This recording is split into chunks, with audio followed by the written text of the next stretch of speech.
O Gabriel perguntou aqui o que você acha dessa teologia da prosperidade. Acho que ela é uma bosta, né?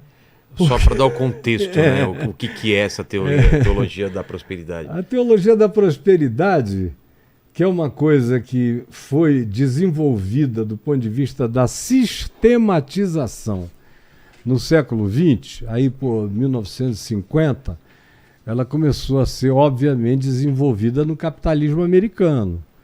Ela não foi desenvolvida na África. A América Latina produziu a teologia da libertação na mesma época em que os Estados Unidos produziam a teologia da prosperidade. Que era o quê? Era um apaziguamento para que o crente manifestasse toda a sua luxúria, toda a sua ganância, toda a sua avidez. Em vida terrena.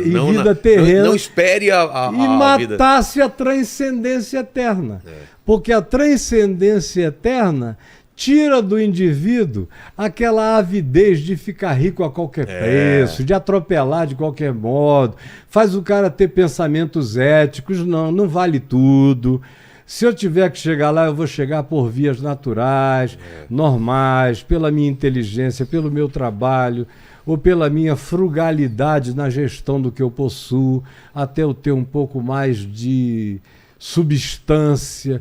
E quando eu tiver, o mandamento do Novo Testamento e de Jesus é: de graça recebestes, de graça dai. Quando você é enriquecido, Paulo diz, é para que você seja rico de generosidade, para com os que padecem, para com os que passam fome, para os que não conseguem romper a bolha do gueto no qual nasceram. Porque não é uma invenção contemporânea, os guetos de natureza econômico, financeira e social. Eles sempre estiveram presentes, como Jesus disse. Os pobres sempre o tendes convosco. A mim nem sempre me tendes. Ele estava dizendo isso? Quando é que ele disse? Quando uma mulher veio e derramou um produto que era caríssimo naqueles dias, de um perfume extraordinário num vaso de alabastro, caríssimo. Ninguém entende, né? Derramou sobre ele, aquele cheiro encheu a casa. Aí eles disseram, por que ela não vendeu esse dinheiro para dar aos pobres? Que era uma hipocrisia também. E Judas foi um dos caras que levantou essa questão. E aí o João diz, é porque ele gostava de ver o dinheiro entrar na cesta, porque ele mesmo metia a mão lá e tirava para si. Então, Jesus disse, ela está me ungindo para a minha morte, que está chegando, para o meu embalsamamento. Vocês vão poder fazer o que vocês quiserem pelos pobres todo dia, a vida inteira e para sempre. Mas eu não vou estar aqui todo dia com vocês. Não a molestai, deixai-a. Porque ela fez o que ela podia, ela fez o que pôde. Fez o melhor. Ela trouxe a totalidade da devoção dela nessa expressão que ela realizou aqui. Então não a molestem, por favor.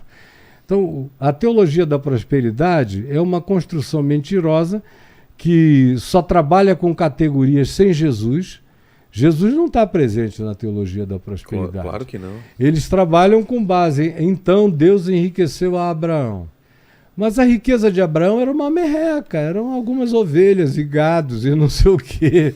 Não era o Bezos da Amazon, não era nada, não era o Bill Gates, não era nada, não eram 2.300 indivíduos que são proprietários de 65% do potencial de PIB da Terra. Não era essa loucura infernosa que a gente tem de concentração entre nós, de modo nenhum. Então, havia entre eles algumas pessoas que tinham mais. E aí o ensino do Evangelho é esse: se você tem mais, é para que você seja mais generoso com quem tem menos. Claro. De tal modo que quem tem mais não tenha demais. E quem tem menos não tenha de menos. Para que quem tem mais não tenha uma exacerbação de sobra que nem em muitas vidas ele vai poder usar. E quem tem menos não tenha nem para manter a vida entre o café e o almoço. Isso é de uma iniquidade inigualável. Então, o Evangelho não propõe comunismo. O Evangelho propõe equanimidade com equivalências de potencial produtivo. Jesus mesmo falou isso. Quando ele contou aquela parábola Aí eu dos me confundi talentos... agora.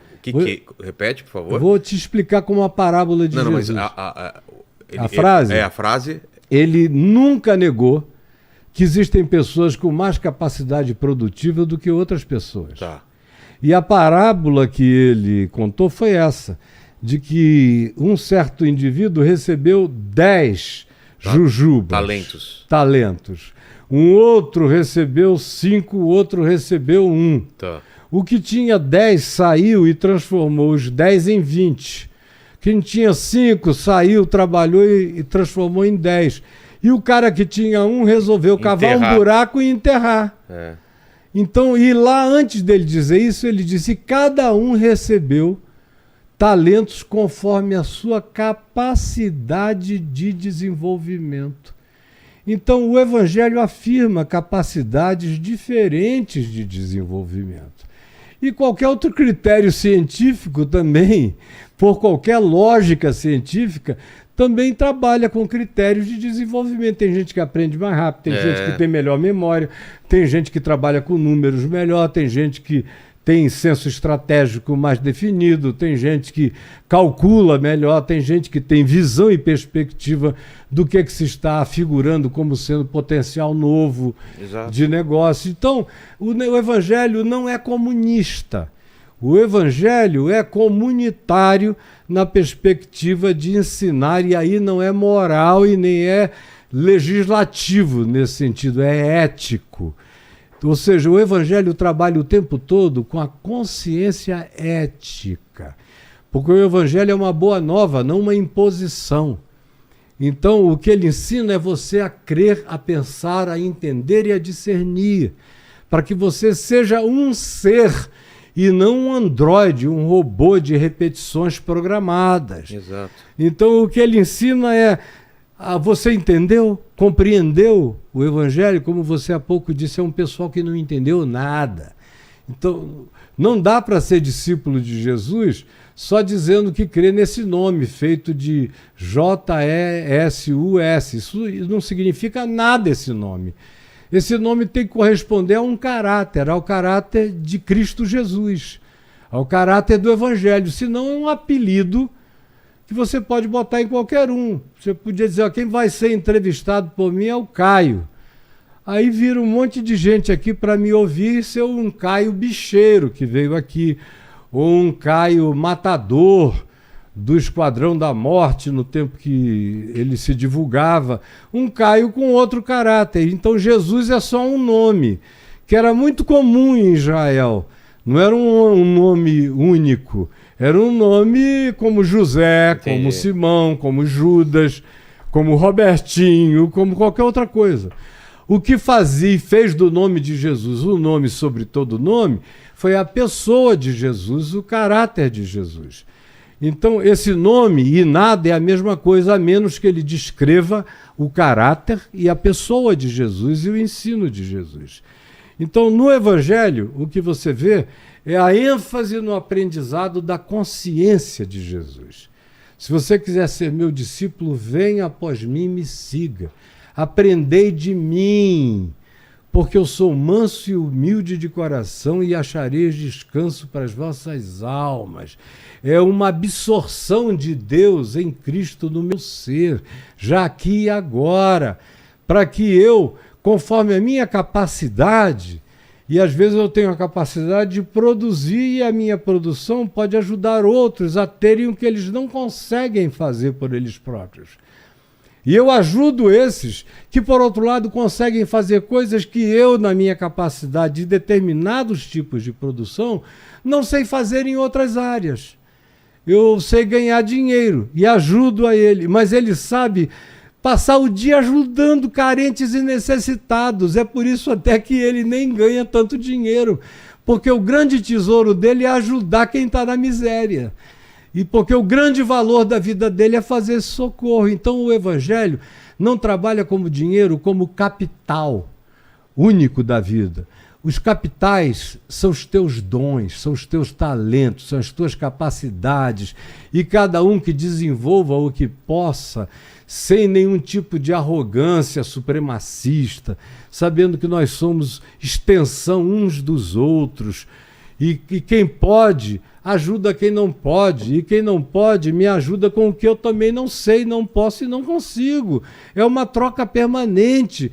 Por isso, a imagem que Paulo usou para definir esse corpo de discípulos foi corpo de Cristo, onde cada um de nós é braço de uma coisa, é olho de uma coisa. Eu estou aqui como uma boca, ou eu estou aqui como um cérebro falante. Nem todo mundo tem o meu cérebro, nem todo mundo tem o meu olhar, nem todo mundo tem o meu vernáculo, nem todo mundo tem a minha verbosidade, nem a minha análise.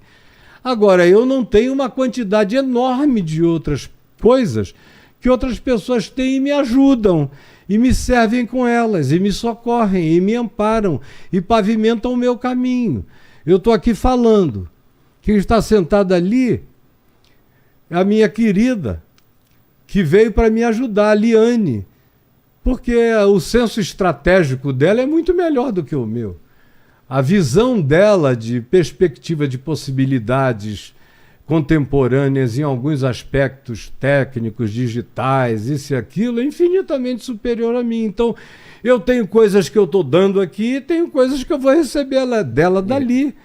Assim como eu estou recebendo o teu serviço e o do Paquito. Exato. Sem o serviço do Paquito, a gente estava mudo aqui. Tá vendo? Viu? E sem as tuas perguntas, eu estaria calado até agora. Exato. Então, é troca permanente. Isso é evangelho. E quem não entendeu isso, que é uma consciência, que é um espírito, aonde quem tem mais não fica com nada de mais, porque ajuda quem tem de menos, para que quem tem de menos não passe necessidade. Essa fórmula simples, econômica, resolveria os problemas do mundo inteiro.